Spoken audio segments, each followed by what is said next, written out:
Response ಪ್ರಾರಂಭ ಇವತ್ತಿನಿಂದ ಆಗ್ತದೆ. ಸೊ ಇವತ್ತು ಲಕ್ಷ್ಮಣ್ ಸವದಿ ಅವರ ನೇತೃತ್ವದಲ್ಲಿ ಪ್ರಮುಖ ಕಾರ್ಯಕರ್ತರ ಸಭೆ ಮಾಡಿದ್ದೀವಿ. ಸೊ ಇನ್ನೂ 40 ದಿವಸ ಟೈಮ್ ಇದೆ, ನಮಗೆ ಸಾಕಷ್ಟು ಅವಕಾಶಗಳಿದೆ. ಜಿಲ್ಲಾ ಪಂಚಾಯತಿ ವ್ಯಾಪ್ತಿಯಲ್ಲಿ ಸಭೆಗಳನ್ನು ಮಾಡ್ತೀವಿ, ಕಾರ್ಯಕರ್ತರ ಸಭೆ ಮಾಡ್ತೀವಿ, ಬೃಹತ್ ಸಭೆ ಮಾಡ್ತೀವಿ. ಸೊ ಅದ್ರ ಜೊತೆಗೆ ಈಗಾಗಲೇ ನಮ್ಮ ಸೆಟಪ್ ಇದೆ, ನಾವು ಇನ್ನೇನು ಮಾಡಬೇಕಾಗಿಲ್ಲ. ಈಗಾಗಲೇ ಇಲ್ಲಿ ಶಾಸಕರಿದ್ದಾರೆ, ಶಾಸಕರ ನೇತೃತ್ವದಲ್ಲಿ ಸಂಘಟನೆ ಇದೆ, ಅದ್ರ ಜೊತೆ ನಾವು ಕೂಡ ಮಾಡ್ತೀವಿ. ಸೊ ಈಗ ಆಲ್ರೆಡಿ ಈ ಸಿದ್ಧತೆ ಮಾಡಿದ್ದೀವಿ.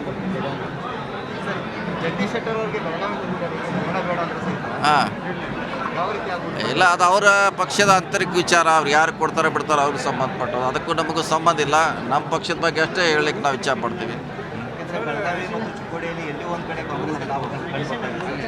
ಇಲ್ಲ, ಅದು ಯಾರು ಕೊಡಬೇಕು ಅವ್ರ ಪಕ್ಷ ತೀರ್ಮಾನ, ಅದು ನಾವು ಹೇಳಲಿಕ್ಕಾಗಲ್ಲ. ನಮ್ಮ ಪಕ್ಷದಷ್ಟೇ ನಾವು ನೋಡೋರು ಅಷ್ಟೇ.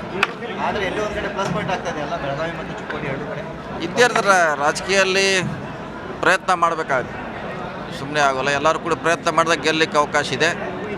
ಜಗದೀಶ್ ಶೆಟ್ಟರ್ ಕೊಟ್ಟರು, ಬೇರೆಯವರು ಕೊಟ್ಟರು, ಅದು ನಮಗೆ ಸಂಬಂಧಪಟ್ಟದ ವಿಚಾರ. ಸರ್, ಜನಾರ್ದನ್ ರೆಡ್ಡಿ ಅವರು ಬಿಜೆಪಿ ಪಕ್ಷಕ್ಕೆ ಸೇರಿದ್ರು ಸರ್ ಇವತ್ತು.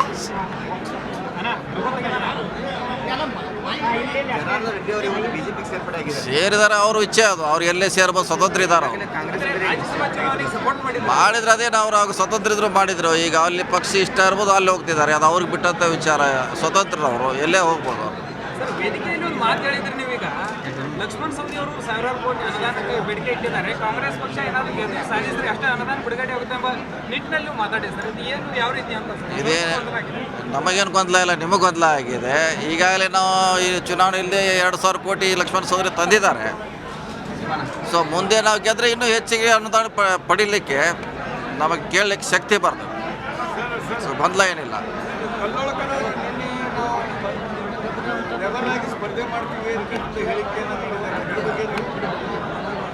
ಇಲ್ಲ, ರೆಬಲ್ ಆಗಿ ನಮಗೇನು ಸಂಬಂಧ ಅದ. ನಮ್ಮ ಪಕ್ಷದಲ್ಲಿ ಅವ್ರು ಇಲ್ಲ, ನಮಗೆ ನೀವು ಅದನ್ನು ಟ್ಯಾಗ್ ಮಾಡೋದು ಇಲ್ಲವೇ ಇಲ್ಲ. ಯಾಕಂದ್ರೆ ನಮಗೂ ಸಂಬಂಧ ಇಲ್ಲ, ಅವ್ರ ಪಕ್ಷೇತರು.